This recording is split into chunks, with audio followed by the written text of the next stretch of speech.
마태복음 9장 9절에서 17절까지의 말씀을 세번역 버전으로 제가 봉독하도록 하겠습니다. 예수께서 거기에서 떠나서 길을 가시다가 마태라는 사람이 세관에 앉아 있는 것을 보시고 말씀하셨다. 나를 따라오너라. 그는 일어나서 예수를 따라갔다. 예수께서 집에서 음식을 드시는데 많은 세리와 죄인이 와서 예수와 그 제자들과 자리를 같이 하였다. 바리새파 사람들이 이것을 보고 예수의 제자들에게 말하였다. 어찌하여 당신의 선생은 세리와 죄인과 어울려서 음식을 드시오? 예수께서 그 말을 들으시고서 말씀하셨다. 건강한 사람에게는 의사가 필요하지 않으나 병든 사람에게는 필요하다. 너희는 가서 내가 바라는 것은 자비요 희생 제물이 아니다 하신 말씀이 무슨 뜻인지 배워라. 나는 의인을 부르러 온 것이 아니라 죄인을 부르러 왔다. 그때 요한의 제자들이 예수께 와서 물었다. 우리와 바리새파 사람은 자주 금식을 하는데 왜 선생님의 제자들은 금식을 하지 않습니까? 예수께서 그들에게 말씀하셨다. 혼인잔치에 손님들이 신랑이 자기들과 함께 있는 동안에 슬퍼할 수 있느냐? 그러나 신랑을 빼앗길 날이 올 터이니 그때에는 그들이 금식할 것이다. 생배 조각을 낡은 옷에다 대고 깁는 사람은 없다. 그렇게 하면 새로 된 조각이 그 옷을 당겨서 더욱더 크게 찢어진다. 새 포도주를 낡은 가죽부대에 담는 사람은 없다. 그렇게 하면 가죽부대가 터져서 포도주는 쏟아지고 가죽부대는 못 쓰게 된다. 새 포도주는 새 가죽부대에 담아야 둘 다 보존된다. 아멘. 우리 함께 웃음 교회는 매일 아침 8시에 여러분들에게 말씀과 그 말씀을 묵상하는 데 도움이 될 만한 해설을 함께 보내드립니다. 눈치채신 분들도 있으시겠지만 2주 전부터 예배 설교 본문은 보내드린 말씀, 그러니까 주중에 보내드린 말씀 중에 한 구절을 택해서 설교하고 있습니다. 그리고 제목은 함께 웃음교회 안전이라는 내용으로 말씀을 함께 나누고 있죠. 우리 함께 웃음교회는 시작하는 단계에 있는 교회입니다. 그렇게 어떤 가치를 중요하게 여겨야 할지 함께 고민하고 나누는 것이 중요합니다. 그래서 앞으로도 당분간은 함께 웃음교회가 어떤 교회가 되어야 할지 고민을 나누는 시간을 가지길 원합니다. 저는 작년에 여러분들에게 우리 교회로 와주십사 초대하면서 초대장을 공유한 바가 있습니다. 총 12페이지나 되는 초대장이어서 지금 이 자리에 계신 분들 중에서도 아직 다 읽지 않으신 분들도 있지만 이렇게 예배 시간에 생각을 함께 나누면서 초대장을 읽으셨던 분들은 그 내용들을 한 번 더 상기시키는 시간이 됐으면 좋겠고, 안 읽으셨던 분들은 새롭게 아주 신선한 느낌으로 이야기를 들어주시면 감사하겠습니다. 제가 쓴 초대장에서 새롭게 교회를 만들어 나가는 데 있어서 가장 중요하게 여길 두 가지 단어를 이야기했습니다. 그중 하나는 바로 안전이었습니다. 저는 어린 시절부터 여러 교회 공동체를 경험했고 하나님께서 세우신 교회라는 그 공간이 제게 안전하다는 느낌을 줄 때도 있었지만 때론 교회 공동체가 오히려 안전하지 못한 모습을 보여줄 때도 많았습니다. 그래서 새롭게 세워지는 교회는 그동안 경험한 것들을 토대로 안전한 공동체를 세워가고 싶었습니다. 지난 2번의 설교를 통해서 부디 약자들이 소외되지 않는 공동체, 거짓 예언자를 경계하는 공동체가 되자고 이야기했습니다. 오늘은 그 두 가지 내용을 아우르면서도 좀 더 실제적이고 실천적인 이야기를 해보려고 합니다. 먼저 오늘 본문을 한번 살펴봤으면 좋겠습니다. 본문에서 예수님께서는 세 부류의 사람들과 이야기하고 계십니다. 먼저 예수님께서는 세리 마태를 포함한 세리와 죄인들과 이야기합니다. 그렇게 이야기하고 있는 예수님에게 또 다른 두 무리의 사람들이 찾아옵니다. 한 무리는 바리새인들이었고 다른 한 무리는 세례 요한의 제자들이었습니다. 복음서를 읽어보면 예수님께서는 산상수훈처럼 길게 설교하시는 내용들이 있습니다. 그런 예수님의 설교를 통해서 우리가 하나님의 나라와 하나님의 뜻에 대해서 배워가기도 하지만 예수님은 설교만을 통해서 사람들을 가르치시지는 않습니다. 오히려 그 설교의 형식보다 더 많은 내용들을 사람들과의 대화를 통해서 가르치십니다. 예수님께 나아오는 약자들은 여러 가지 문제들을 가지고 나옵니다. 예수님께서 그 문제를 해결해 주실 것을 믿으면서 나오기도 하고, 때론 자포자기하는 심정으로 예수님을 만날 때도 있습니다. 예수님은 그들이 어떤 결핍을 가져왔든지, 또 그들이 어떤 상태이든지 상관없이 그들의 문제를 해결해 주십니다. 더 나아가서 그들과의 대화를 통해서 그들이 기대하지 않았던 부분들까지도 해결해 주시기도 합니다. 예수님은 자신에게 적극적으로 찾아오는 약자들뿐만 아니라 자신을 반대하는 사람들과의 대화도 꺼리지 않습니다. 성경에서 예수님을 반대해서 예수님을 찾아오는 사람들은 이런 사람들이 있습니다. 제사장들, 서기관들, 장로. 이들은 모두 유대인들의 공회의 구성원입니다. 이 공회는 우리가 자주 외우는 사도신경에 나오는 거룩한 공회와 단어는 같지만 지칭하는 대상이 다릅니다. 사도신경에서 나오는 거룩한 공회는 지금 예수님을 믿고 있는 교회들을 이야기하지만, 지금 성경에 등장하고 있는 예수님 당시의 공회는 유대인들의 최고 의결 기구였습니다. 선지자 말라기 이후로는 하나님께서 직접 이야기하시는 선지자들이 더 이상 등장하지 않았습니다. 그 기간은 오랜 시간 지속되었기 때문에 유대인들은 공회를 만들어서 공동체의 중요한 문제들을 해결하곤 했습니다. 그 공회의 구성원들이 바로 제사장, 서기관들, 장로였습니다. 제사장들은 유대인들의 제사와 성전 관리를 맡은 사람들이었습니다. 유대교회는 여러 가지 분파가 있었는데 제사장 직분을 받는 사람들은 대부분 사두개파 사람들에서 나오곤 했습니다. 보통 성경에서 제사장들과 사두개인들이 같이 동시에 등장하는 것들을 자주 볼 수 있는데, 이것은 그 때문입니다.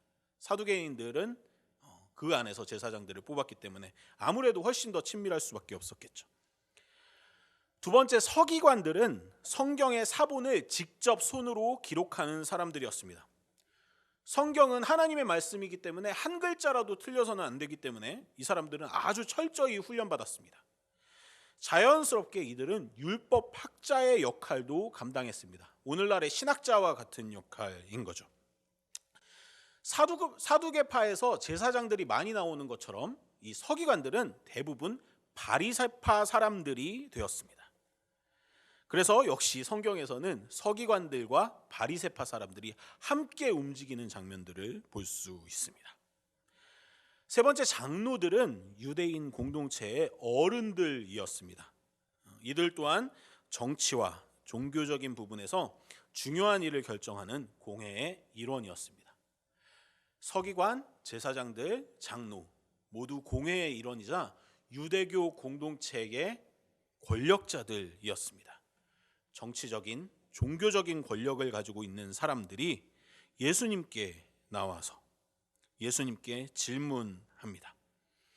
예수님께서는 한 번도 이들이 예수님께 질문하는 것들을 거부하지 않으십니다.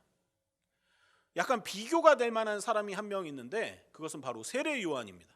세례 요한은 마태복음 3장에서 자신에게 세례를 받으러 나오는 바리새파 사람들과 사두개파 사람들을 거부합니다.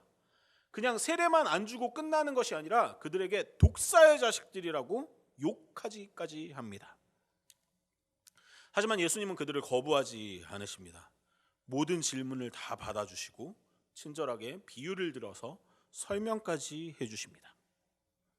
앞서 설명드린 대로 예수님께 지금 나오고 있는 유대 종교 지도자들은 예수님께 질문할 때 그 질문에 대한 답이 정말로 궁금해서 질문하고 있는 사람들이 아니었습니다. 공회의 구성원들은 모두 율법을 엄밀하게 지키기를 원하는 사람들이었기 때문에 그 당시에 율법을 약간 무시하고 율법과는 다르게 행동하는 것처럼 보이는 예수님의 모습을 지적하거나, 그렇게 자신들의 반대편에 서 있는 것 같은 예수님의 권위를 떨어뜨리기 위해서, 책잡기 위해서 질문하는 사람들이었습니다. 자신들의 종교적 권력을 유지하기 위해서 예수님을 공격하기 위해서 하는 질문들이었던 겁니다. 그렇기 때문에 그들의 질문은 무례한 태도와 함께합니다. 오늘 본문의 상황도 한번 자세히 살펴보면 좋을 것 같습니다. 한번 상상해 보십시오. 마태가 초대해서 벌인 식사 자리입니다. 마태의 집입니다. 그곳에 예수님과 세리와 죄인들이 함께 식사하는 중입니다. 세리와 죄인이 가득한 그곳에서도 종교 지도자들은 그렇게 질문합니다. 당신은 왜 세리와 죄인들과 밥을 먹습니까? 이 질문을 자신의 집에서 바로 앞에서 초대하지 않은 사람들을 통해서 듣고 있는 마태의 기분은 어땠을까요? 또 식사 자리에 함께하고 있는 세리와 죄인들은 어떤 기분으로 예수님과 바리새인들의 대화를 지켜보고 있었을까요? 이토록 무례하고 오만한 사람들의 질문을 예수님께서는 또 피하지 않고 외면하지 않으십니다. 예수님은 자신이 죄인들과 함께하기 위해 오셨음을 친절하게 대답하십니다. 뒤이어서 세례 요한의 제자들의 질문이 이어집니다. 이들은 당연히 상대적으로 유대 종교 지도자들보다는 예수님께 호의적인 사람들입니다. 자신의 스승인 세례 요한이 예수님을 존경하고 있다는 것을 너무나도 잘 알고 있기 때문입니다. 그래서 그들은 존중하는 마음을 담아서 질문합니다. 왜 금식을 하지 않으십니까? 이 질문은 되게 존중하는 질문입니다. 너무나도 부드럽게 순화시킨 질문입니다. 예수님은 살아계실 때 별명이 있었습니다. 그 별명은 우리말 성경으로는 먹기를 탐하고 포도주를 즐겨하는 자입니다. 이 번역 또한 순화시킨 번역입니다. 날 것 그대로 번역하면 먹보와 술꾼입니다. 예수님은 먹기를 좋아하셨고 술 마시기도 좋아하신 분이셨습니다. 요한의 제자들, 심지어 바리새인들조차도 금식을 하면서 종교적인 수련을 합니다. 그리고 그 반대편에 있는 탐식, 과하게 먹는 것을 경계하는 가르침을 배워왔습니다. 요한은 석청과 메뚜기를 먹었다는 기록도 있습니다. 그렇게 배워온 사람들이 보기에는 예수님은 이상하기 짝이 없습니다. 먹는 것에 대해서 거침이 없는 먹보라는 별명까지 가지고 있는 예수님에게 이 세례 요한의 제자들은 예수님을 존경하기는 하지만 이해하지는 못하는 태도로 질문합니다. 왜 그렇게 많이 드시나요? 차마 이렇게는 질문하지 못해서 왜 금식은 안 하시는 거죠? 이렇게 존중하면서 질문합니다. 예수님을 3년 동안 따라다닌 예수님의 제자들 또한 마찬가지로 예수님에게 질문을 많이 던집니다. 예수님을 따라다니긴 하지만 예수님의 뜻을 온전히 이해하지는 못합니다. 마치 세례 요한의 제자들처럼요. 질문하고 또 질문하는 그 제자들의 어리석음을 예수님께서는 자주 혼내기는 하시지만 그래도 여전히 친절하게 그 질문들에 대해서 답해 주시고 그 질문을 거부하지 않으십니다. 오늘 본문에는 세 부류의 사람들이 각각 다른 상황과 목적을 가지고 있지만 예수님은 그 모든 사람들의 이야기와 질문을 다 들으십니다. 저는 예수님의 이런 점이 참 좋습니다.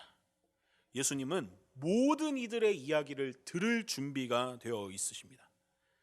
그렇게 예수님이 계시는 곳, 그곳은 누구든 목소리를 낼 수 있는 곳이었습니다. 특히 세리와 죄인들, 그 당시 사회적 약자들은 목소리를 내고 싶을 때 자유롭게 내지 못하는 사람들이었습니다. 그들은 오늘 본문에서도 눈앞에서 자신들을 모욕하는 그때조차 자신의 감정에 대해서 이야기하지 못합니다. 침묵하는 것이 익숙합니다. 오늘도 권력을 가지고 있는 바리새파 사람들은 자신들이 하고 싶은 이야기를 다 합니다. 권력을 가진 사람들이 무례하고 폭력적으로 자신의 언어를 마음껏 펼쳐놓을 때 약한 이들은 말해야 할 때조차 말하지 못합니다. 저는 오늘 본문을 계속해서 읽으면서 이 본문에서 말하지 않고 있는 이들, 세리와 죄인들이 침묵하는 지점을 계속 생각하게 됩니다. 성경에는 그들이 어떤 감정이었는지, 어떤 표정을 지었는지 단 한 줄도 기록하고 있지 않지만 그 상황에서 그들이 어떤 기분이었을지 우리는 어렵지 않게 짐작할 수 있습니다. 우리 또한 힘의 논리에 의해서 말하고 싶을 때, 말해야 할 때, 말하지 못할 때가 많았으니까요.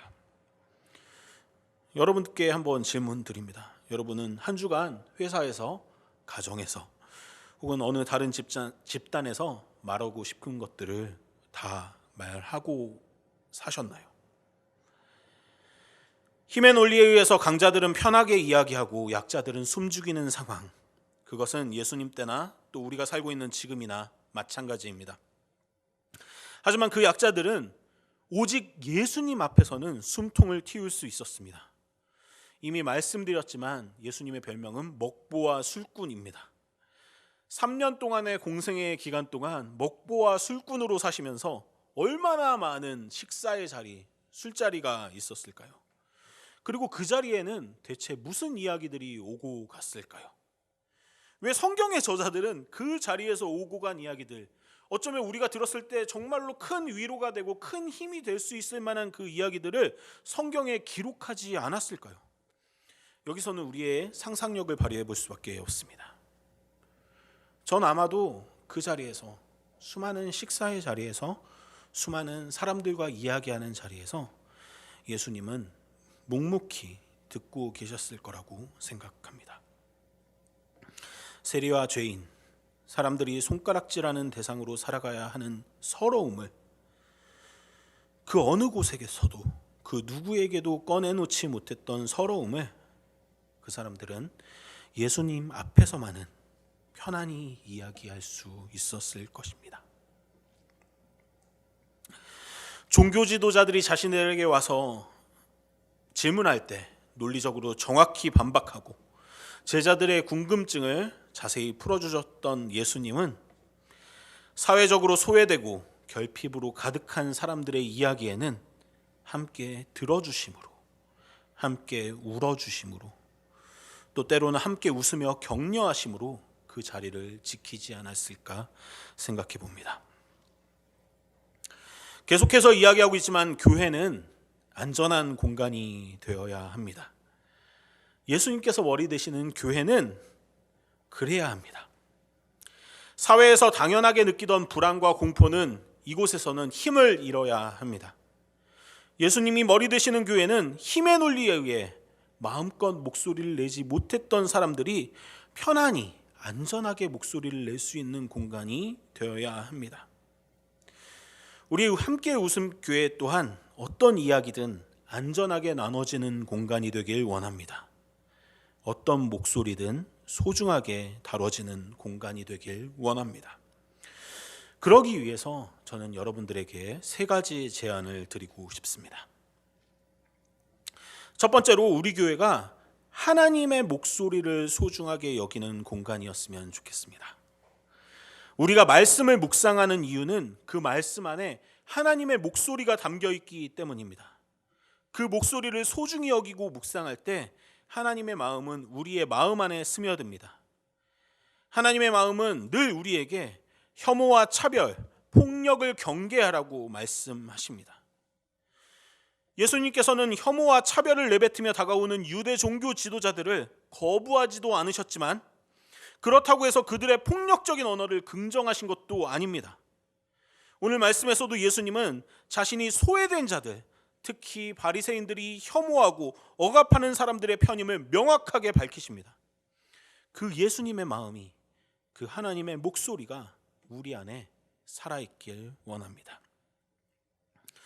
두 번째로 목회자의 언어가 절대화되지 않고 자유로운 토론의 대상이 되는 교회가 되길 원합니다.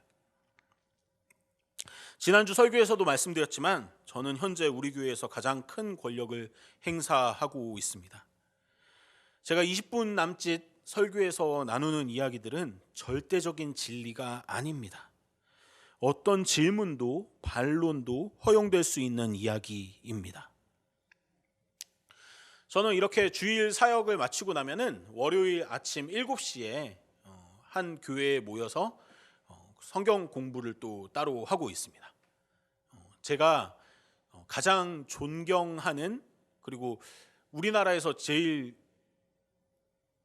이런 말은 좀 그런데 제가 아는 한 최고의 설교자라고 생각하는 신약학자 한 분이 계신데, 그 교수님께서 모임을 만드셔서 개척교회 목사들, 그리고 신학을 계속해서 공부하는 사람들과 함께 성경 공부를 하고 있습니다. 저는 무슨 질문을 할 때마다 그분이 술술술술 대답하는 것들이 너무나도 신기합니다. 그래서 사실 그 성경 공부 시간은 교수님께서 발제하시고 저희가 질문을 하기는 하지만 교수님의 이야기에 차마 그건 아니지 않나요? 교수님이 좀 잘못 생각하신 것 같네요. 이런 반론을 하는 자리는 아니게 됩니다.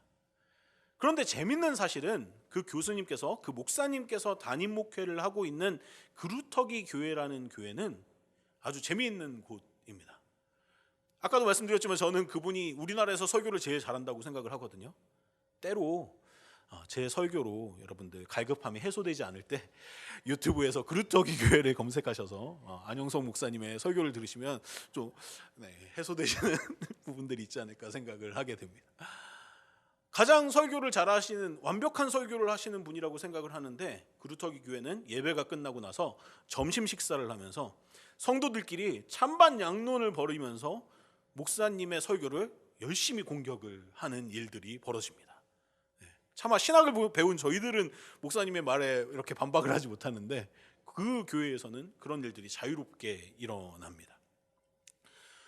목사님께서도 그런 분위기가 되는 것들을 너무나도 좋아하시고 오히려 권장하시고, 또 그 자리에서 나온 질문들을 또 수렴하셔가지고 다음 설교나 그 다음 설교에서 또 성도들에게 펼쳐 놓으시기도 합니다.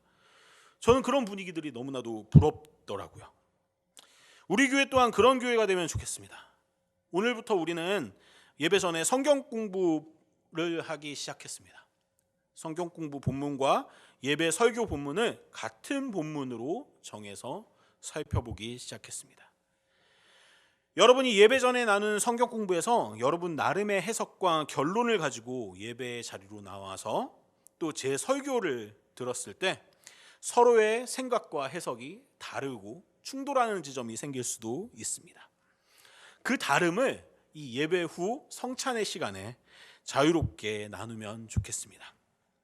그 나눔이 더욱 풍성한 말씀의 영역으로 우리를 데려갈 것이라고 믿으면서 말이죠. 또 제가 가장 존경하는 신약학자는 그분이시지만, 제가 가장 존경하는 또 구약학자 한 분께서는 이런 말씀을 하셨습니다. 보통 평신도라고 이야기하는 목회자가 아닌 성도들의 성경 해석을 무시하지 말라고요. 그 어떤 유명한 위대한 신학자들의 해석보다도 더 나은 해석, 더 훌륭한 해석을 할 수 있는 능력이 있는 사람들이 바로 그들이라고. 저는 그 말 또한 철저히 믿습니다. 어떠한 설교도 성역이 되고 비판의 대상이 될 수 없는 것은 아닙니다. 심지어는 예수님께서도 그 비판과 반론들을 겸허히 수용하셨으니까요. 제가 가지고 있는 큰 권력을 견제하기 위해서라도 말씀에 대한 자유로운 토론이 있는 우리 함께 웃음교회가 되면 좋겠습니다. 더 나아가서 이 자리, 예배 안에 설교의 자리를 여러분의 언어로 채울 수 있는 기회가 오면 더할 나위 없이 좋겠다고 생각하고 있습니다.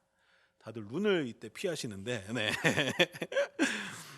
마지막으로 한 가지를 제안드리고 오늘 설교를 마무리하겠습니다. 마지막으로 세 번째 제안입니다.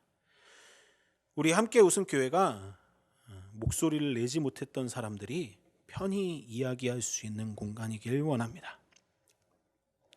그러기 위해서는 우리는 서로를 존중해야 합니다. 다른 이들의 언어를 내가 가로채고 있진 않은지, 어렵게 토해낸 힘겨운 내용들을 내가 가볍게 듣고 있진 않은지 돌아봐야 합니다. 너무나도 당연하게도 그들의 이야기들을 다른 곳으로 옮기지 않는 예의는 기본이고요.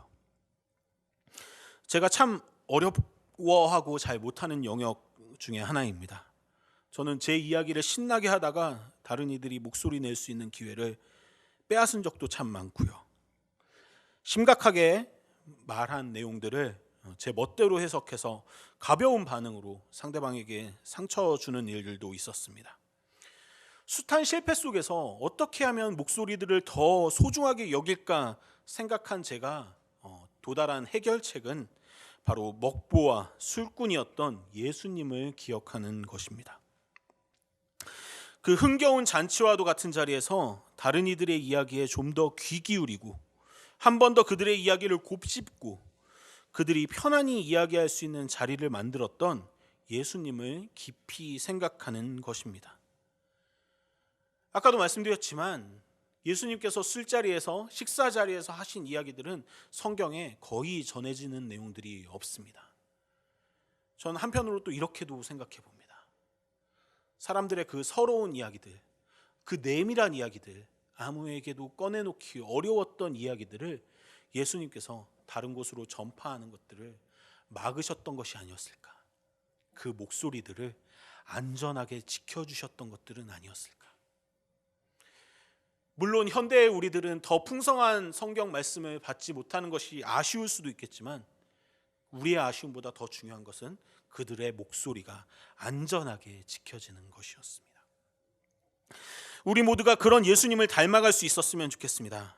그래서 우리 함께 웃음교회가 그 어느 곳보다도 안전하게 목소리들이 공유되고 보호받고 또 응답받는 공간이 될 수 있도록 함께 노력하는 우리가 되길 원합니다. 그럴 때 누군가의 눈물이, 억울함이, 상처가 씻겨져 나가는 함께 웃음교회가 되기를 간절히 소망합니다. 기도하시겠습니다. 하나님, 우리가 안전하길 누구보다 바라시는 하나님, 우리의 안전을 위해 이 땅에 교회를 허락하신 하나님, 예수 그리스도의 핏값으로 사신 교회가 정말로 안전한 곳이 되길 원합니다. 하나님의 목소리가 소중히 여겨지는 공간이 되길 원합니다. 어떤 한 사람의 목소리가 커지지 않는 공간이 되길 원합니다. 작은 목소리들을 더 소중히 여기고 귀 기울이는 공간이 되길 원합니다. 예수님께서 하셨던 것처럼 모든 목소리들이 안전하게 공유되는 공간을 만들어가길 원합니다. 그렇게 우리 교회가 사람을 살리고 생명을 풍성하게 만들어갈 때 우리 교회에 필요한 모든 지혜와 용기와 사랑의 능력을 넉넉하게 허락해 주세요. 예수 그리스도 이름으로 기도드렸습니다. 아멘.